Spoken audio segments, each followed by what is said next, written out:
오늘 그 주제는 알고 오셨죠? 예, 예. 우리가 상이라고 하는 것이, 여러 가지 의미를 내포하고 있는데요.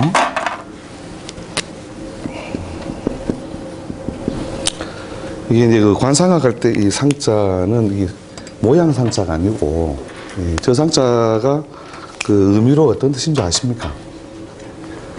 의미로 이 바탕상자, 본디 상자. 그러니까 본디 그 사람이 가지고 있는 그 에너지, 기운 이런 것들을 그 상징하는 것이 요 상자인데요. 이 상을 갖다가 보아서 우리가 뭘 갖다가 이제 알 수 있고 운용할 수 있고 활용할 수 있느냐, 이런 걸 따져보는 것이 소위 이제 상학이라는 것이죠.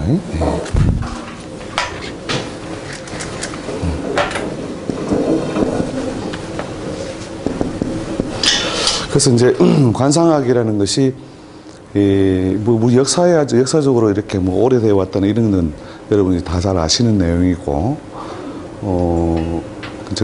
사람이라고 하는 것이 어떤 그 원리로 그러니까 어떤 기운을 가지고 어떻게 운행해서 살아가느냐, 그런 것을 좀 따져보고, 그 다음에 이제 얼굴에 드러난 여러 가지 특징적인 것들이 무엇을 상징하고 또 그걸 어떻게 우리가 잘 조절함으로써 최소한의 그 치융피길이죠. 치융피길. 비융치기를. 그러니까 흉한 것을 피하고 좋은 것을 갖다가 더 좀 담을 수 있는 어떤 방법이 있겠느냐 하는 그런 걸 우리가 쭉 간략하게 이렇게 정리를 한번 해보겠습니다. 요새 성형 많이 하시죠?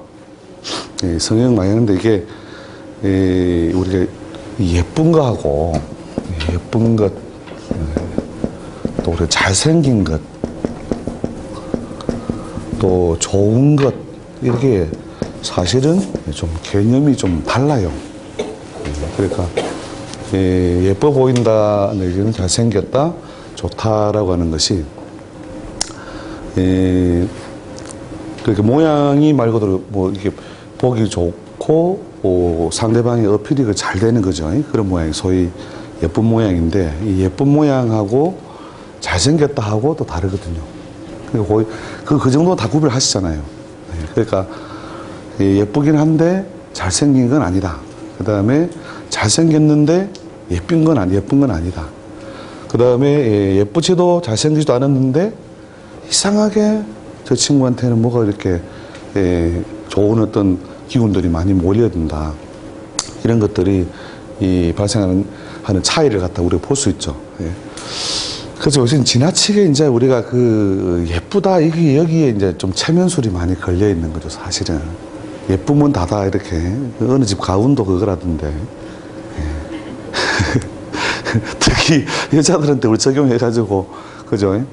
과거는 용서해도, 못난 건 용서가 안 된다. 뭐 이런 식으로 해서 지나치게, 소위 미모지상주의적인 어떤 그런 어떤 생각을 하는데, 실제로 이제 뭐 이렇게 예쁘면 뭐 좋기야 좋죠.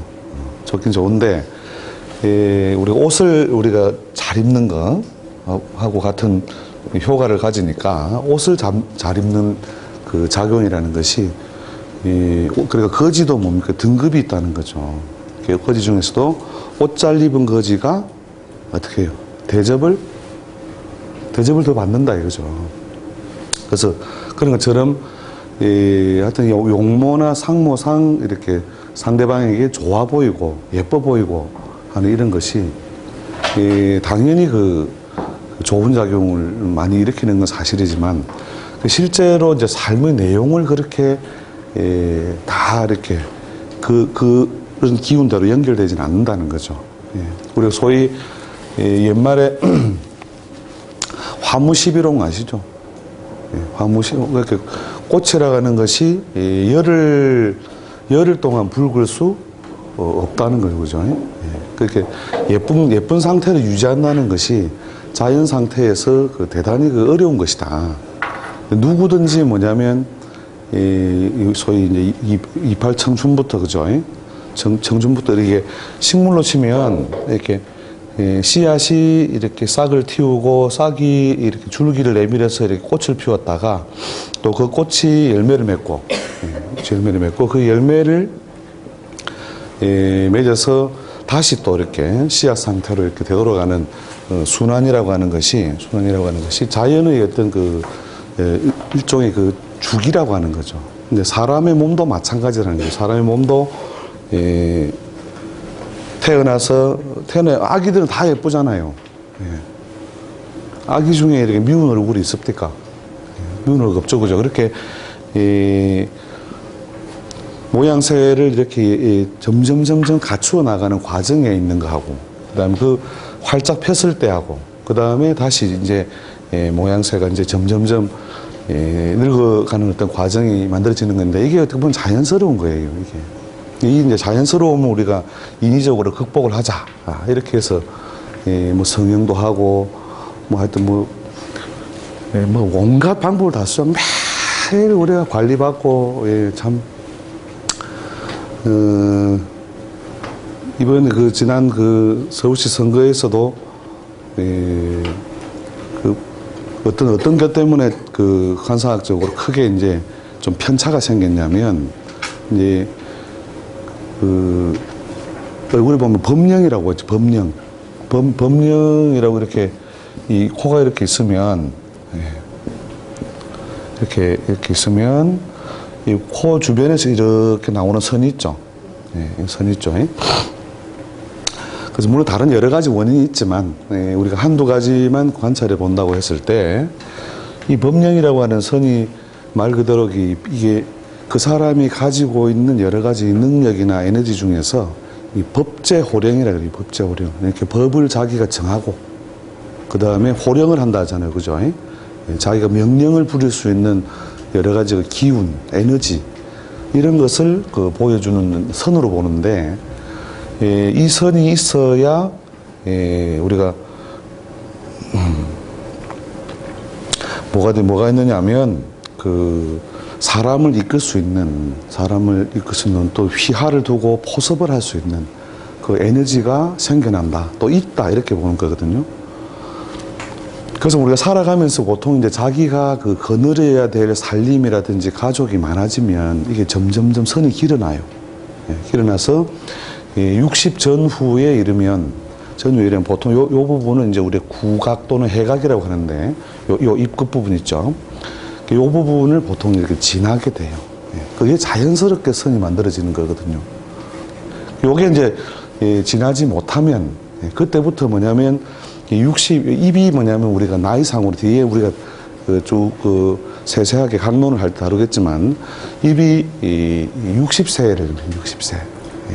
그래서 60의 운기를 이렇게 총합적으로 보여주는 곳이 입술이라고 보는데, 60을 넘어서서부터는 뭐냐면 그 소위 말년이라 해야 되겠죠, 그죠? 말년에 사람을 이끌 수 있는 그 힘이나 에너지가 별로 없다라고 보는 거죠. 없다.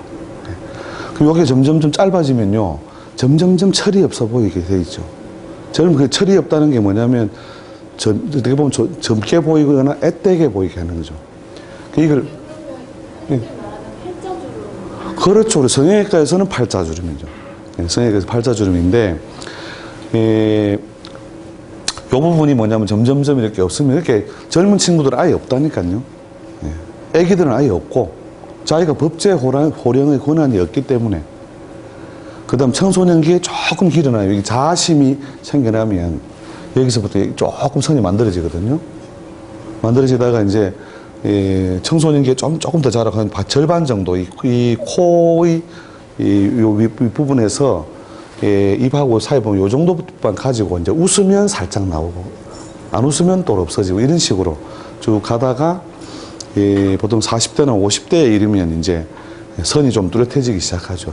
이게 뭐냐면 그 사람의 그 직업 또 생애의 여러 가지 흔적들을 드러내는 곳이에요, 이게.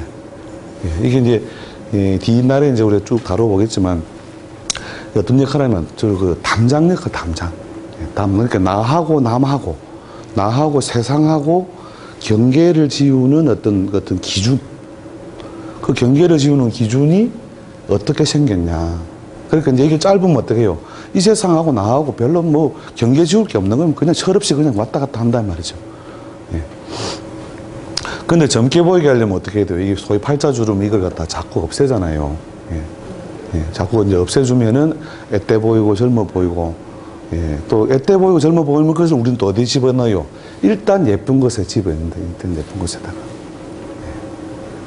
예. 그렇게 이제 여기에 우리가 너무 이렇게 체면술이 걸려 있으니까, 예. 아무튼 예쁘면 다다 뭐 이런 식으로 이렇게 모든 걸 갖다 기준을 거기다가 끼고 있는데, 요런 걸 사실 유지하고 있어야 뭐냐면, 여인들은 뭐냐면은 그 소위 그 적어도 뭐 종가나 또 장자의 집안에서 이렇게 맏며느리 역할을 할 수 있다는 거예요. 자기가 뭐냐면 살림을 크게 주관해가지고 이리 오너라 저리 가거라, 그죠? 그걸 할 수 있는 뭐 권한이 있어야 되잖아요. 근데 요새는 전부 맏며느리 안 하려고 하잖아요. 일단 막 그렇게 기대 갖고 내가 뭐 어쨌든 꿀은 내가 좀 챙기고, 그다음에 책무는 좀 덜 하고 이런 분위기니까 전부 다 이 팔자주름 없애는 데다가 너무 시간을 많이 쓰는데, 적어도 우리가 정치적으로 뭔가 많은 사람을 이끌어야 된다. 그럴 때는 이 선이 꼭 어떻게 해요? 필요하겠죠. 필요한데 강남에 있는 뭐 에스테틱이든 뭐 이런 데 가서 이걸 도로 지우고 있었단 말이에요. 한 후보가. 아시죠? 그 한 사람은 어때요? 한 사람은 이렇게 있으면 이렇게 쭉 여기까지 내려와 있잖아요. 그죠? 예. 그리고 요런 모양을 가지고 있죠. 법령선만 가지고 이렇게 약간 캐릭터가 되나요? 이렇게 돼 있는데, 이 후보, 기억 안 나셔요? 서울에서 제일 잘 돼가 있는데, 지금. 네? 또 요런 모양을 가지고 있죠, 그죠? 법령선만 볼 때. 그래서 이 선이 어떻게 해요? 이렇게, 입을 지나서, 이렇게 뚫고 내려가야, 자기가 많은 사람의 살림, 적어도 인구 1000만이잖아요. 인구 1000만. 그 다음에 영향력이 있는 사람들까지 다 포함하면 인구 2000만. 그죠? 인구 2000만을 법제 호령을 할 수 있는 그 능력이나 에너지를 가지려면 그 법령이 없이 되겠냐 이거예요. 그래서 우리가 거기에 뭐 특별히 관심을 두고 이런 건 아니지만, 그러니까 그 하필 이렇게 원래 있는 선까지 이렇게 지워버렸으니 어떻게 법제 호령의 능력을 부여받을 것이냐. 참으로 안타까운 이야기다. 참으로. 뭐가 안타까운지 잘 된 건지도 모르겠어요. 근데 아무튼 일단 뭐냐면 게임이 되도록 뭘 해놓고, 그죠? 그러니까 우리가 그 기운서, 이거 우리가 관찰하는 거는, 상학에서 관찰하는 건 에너지 게임이거든요. 에너지 게임. 결국은 뭐냐면 그 사람의 그 바탕적 에너지를 본다는 것이, 바탕적 에너지를 본다는 건 뭐냐? 그 사람이 가지고 있는 그 에너지가 어떤 패턴으로 이루어져 있고 어떤 데 쓰일 수 있느냐, 이걸 관찰하는 거죠. 이게 그걸 관찰하기 위해서 이제 옛날 사람들이 수없이 뭐냐면 사람을 관찰하고 거기에 대한 기록을 남기고 이런 것들이 이제 상학이 되는 거죠. 상학. 그래서 이런 이제 여러분이 알고 있는 이제 그 예쁜 거하고 잘생긴 거, 좋은 거, 이게 이제 좀 그 유사한 점도 많이 있습니다. 유사한 점. 거의 유사하게 이렇게 이루어진 점도 많이 있지만 또 차이점들도 생각 밖으로 많다는 거죠. 그래서 그 생각 밖으로 그 차이 나는 점들을 이렇게 쭉 한번 간략하게라도 이제 정리를 해보시면, 이 부분이 요게 불안하죠. 이게 이제 이 소위 제2법령선이라고 하는 게 입을 출발해가지고 이렇게 나가요. 이게 이렇게 되게 정상적으로 보기 좋은 거거든요. 예, 이게 이 부분에서 나오는 우리 법령선이 있으면 또 요선도 있거든요. 예. 이게 이제 나이가 60이 넘어서 또 부릴 수 있는 일종의 또 제2법령선과 같은데, 여러분 뭐 나이가 이렇게 많이 드신 분이 이렇게 그 노익장의 어떤 그 체력을 가지면서 뭐 장사 잘하고 있는 분들 봐보세요. 보시면 특히 돼지국밥 할머니들이 이런 선이 있다, 이 선이.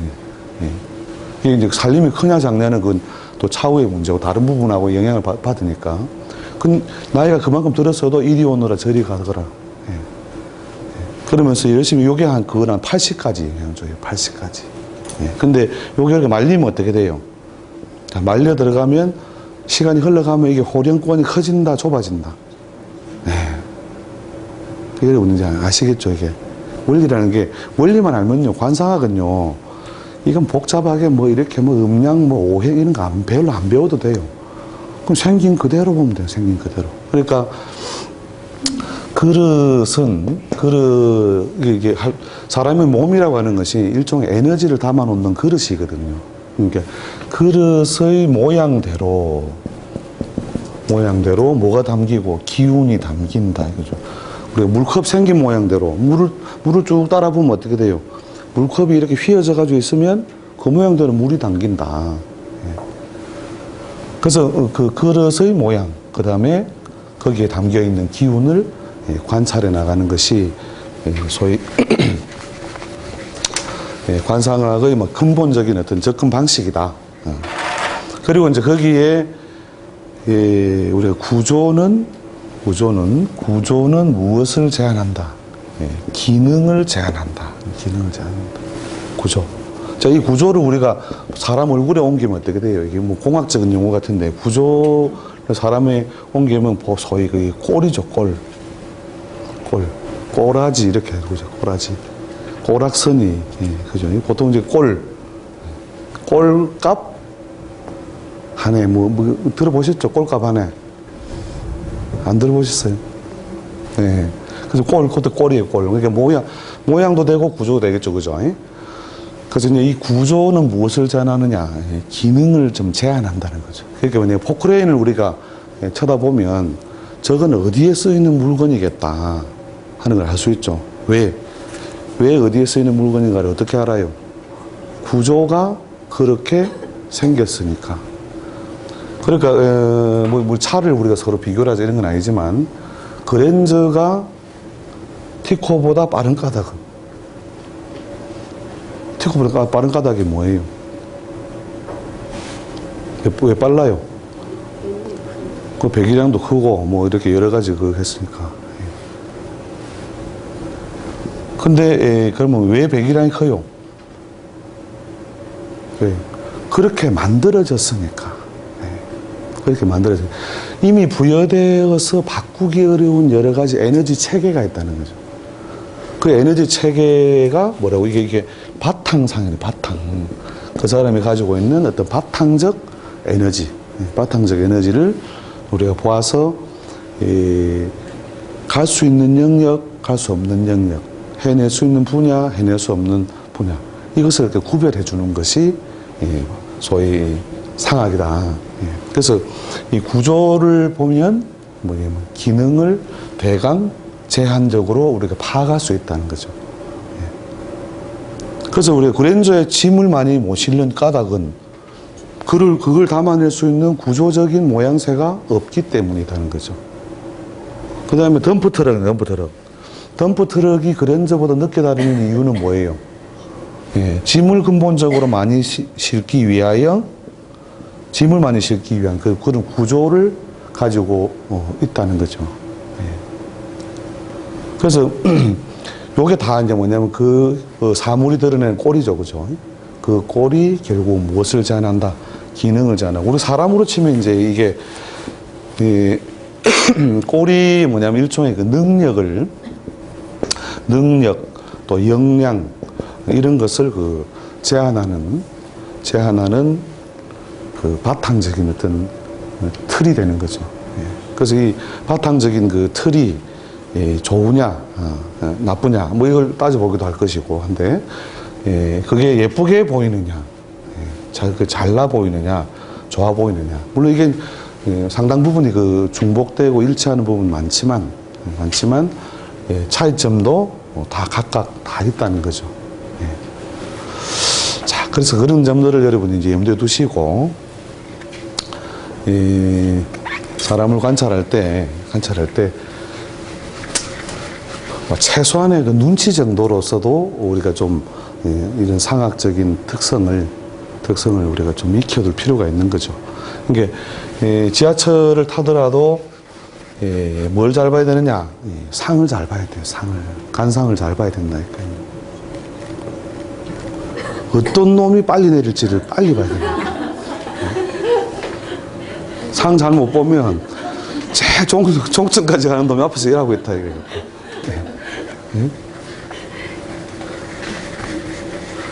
그래서 제일 빨리 갈 사람을 빨리 내릴 사람 파악하는 것도 소위 관상학이다. 그래서 우리 짧은 시간에 우리가 상대방이 가진 에너지를 파악한다는 것은 결국 자기가 어떤 뭐 오피셜한 일을 하든 뭐 비즈니스를 하든 서서 상거래를 하더라도 장사를 우리 하는 상거래를 하더라도 상대방이 가진 어떤 그 에너지나 패턴을 좀 파악을 할 필요가 있다는 거죠. 그래서 그 에너지나 패턴을 파악한 다음에 거기에 맞춰서 내가 대응을 해 나가는 것이 훨씬 효율적이다는 거죠. 뭐 하여튼 1박 2일인가 거기서 뭐 우스갯소리 했던 그 사자가 그 거북이 괴롭히는 거 아세요? 그래, 우스갯소리 모르시는가? 그 사자가 이제 이렇게 밖에 나왔다가 이 거북이가 보니까 거북이가 참 답답해 보이잖아요. 그래서 이제 슬슬 이렇게 약간 놀리기 시작한 거예요. 이렇게 이 거북아 이러면서 너는 왜 가방을 그렇게 큰 걸 메고 다니냐? 이렇게 놀리니까 이제 거북이가 할 말이 없어요. 그냥 고개만 희끗 보고 말한 거죠. 그리고 가방 그게 너무 무거우니까 좀 가방을 좀 이렇게 벗고 다녀라. 또 힐끗. 그다음에 그러면 가방 좀 벗겨줄까? 혼자 팔이 짧아 안 되면은 내가 해줄게. 그때서야 이제 그 거북이가 뭐라냐면 이거 사 머리나 좀 묶고 다니라 미친 거 사 이러면서 머리 우리가 산발 있죠 산발 이 산발이라는 게 이게 관사학적으로 의미가 없는 게 아니면 실제로 관사학적으로 의미를 가져요. 이 산발을 하고 있다는 것은 무슨 말이냐면 이 머리카락의 상태라는 게 그 사람이 세상에 대해서 취하고 있는 자세를 많이 상징하거든요. 실제로 이 상이라고 하는 것이 그 바탕적인 에너지를 관찰하는 것과 동시에 그 사람에게 지금 흐르고 있는 에너지를 관찰하는 것이기도 해요. 지금 그 사람에게 흐르고 있는 에너지 흐름인데 산발을 한다는 것은 이 세상 모든 것하고 다 나는 소통할 마음이 있다. 다 덤비라 이런 뜻이에요. 다 덤비라. 그러면 그 상대적으로 우리가 뭐예요? 깨끗하고 우리가 머리를 밀어버리면 어떻게 돼요? 이 세상하고 소통할 마음이 있다 없다. 그렇죠. 절간에 가보면 그런 분들 많이 계시죠. 깨끗하게 그냥 그럼 안녕. 그럼 안녕이고 산발을 하면 전부 다 한판 붙자 이거거든요. 한판 붙자. 그래서 미친 것을 머리나 좀 묶으라고. 머리를 묶는다는 게 뭐냐면 행동 이런 것을 대체로 뭐냐면 그 가지런히 한다. 정리한다. 그래서 옛날에는 이제 우리가 유교적인 어떤 그 질서 속에 있었던 사회는 뭐예요? 다 머리를 어떻게 해요? 산발을 하고 다녀요. 머리를 묶고 다녀요. 머리를 갖다가 묶고 남자들은 또 상투를 하죠. 상투를 해서 머리의 상태를 뭐냐면 취합된 모양으로 한다는 거죠. 그래서 또 머리를 또 묶는 어떤 패턴에 따라서도 그 사람의 그 정신 자세라든지 이런 것들이 다 드러나거든요. 그래서 이 머리를 갖다가 예, 다 덤비라 하고 싶으면 이렇게 좀 하세요. 이렇게 빠글빠글하게 해가지고 그 뭡니까? 아줌마 파마랍니까? 이게 빠글빠글하게 해가지고 막 이래가지고 다 이게 뭐냐면 다 덤비라. 난 지금 사자처럼 내가 지금 뭔가를 뭐 먹이만 생기면 내가 어쨌든 뛰어들겠다. 이런 어떤 기상을 보여주는 거예요. 예, 그래서 실제로 머리 상태를 잘 컨트롤함으로도 실제로 운이 좀 이렇게 그 사람에게 긍정적인 어떤 기운도 많이 형성되거든요. 그냥 지금은 지엽적으로 단편적인 걸 제가 터치를 해드리는 이유는 처음부터 딱딱하게 뭐 바로 이제 원리라든지 이런 걸 설명하면 그때부터 또 서서히 줍니다. 저 명칭이 저리 뭐 그래 많노. 대부분 다 책이 저 집에 가시면 다 뭐 책 한 권씩 있죠. 뭐 관상에 관련된 책들 하나씩 다 가지고 계시잖아요. 근데 보통 몇 페이지 펼쳐보다가 한자 좀 나오고 이러면 에이씨 이러면서 물어보면 되지. 공부 내가 뭐라고 하느냐인데 상리라는 게 사실은요. 우리가 물론 이게 지나친 어떤 그 표현일 수도 있지만 이렇게 자연의 원리를 가만히 이렇게 관찰하면 그러니까 책을 하나도 안 보고도 큰 흐르는 원리나 정신을 다 파악할 수 있는 거예요. 그래서 사람의 얼굴이라는 것이 뭐예요? 자연의 모습을 그대로 응해서 담아놓은 거라는 거죠. 그리고 이 사람의 어떤 이 신체적인 구조라든지 여러 가지 그 뭐 내부적인 장기라든지 이런 것들이 이 지구에서 가장 살기에 편리하도록 그러니까 필요해서 나온 거예요. 필요에 의해서 만들어져 있고 적어도 우리가 우리 진화론적으로 쭉 뭐 누가 창조를 했든 진화를 했든 쭉 이런 몸을 갖추어 왔다는 것은 이런 몸을 잘 활용하면 가장 뭐냐면 편리한 어떤 형태로 자기 목적을 달성할 수 있는 구조를 가지고 있다는 거죠. 그래서 그런 구조를 이제 쭉 이렇게 파악을 해본다면 상리라는 게 그렇게 어려운 게 아닙니다. 상리가 훨씬 쉬워요. 쉬운데 우리가 자연의 모양은 우리 인체에 이런 이야기 들어보시죠. 그 인간이 소우주다. 인간이 그 소우주다 이건 들어보셨어요? 네. 그러니까 작은 그 우주와 같은 것이 이제 자연에 있는 그 만물하고 이렇게 대응을 해서 그 위치와 자리를 하고 있다 이거죠. 그래서 위치와 자리를 하고 있는데 여러분이 이제 이해를 돕기 위해서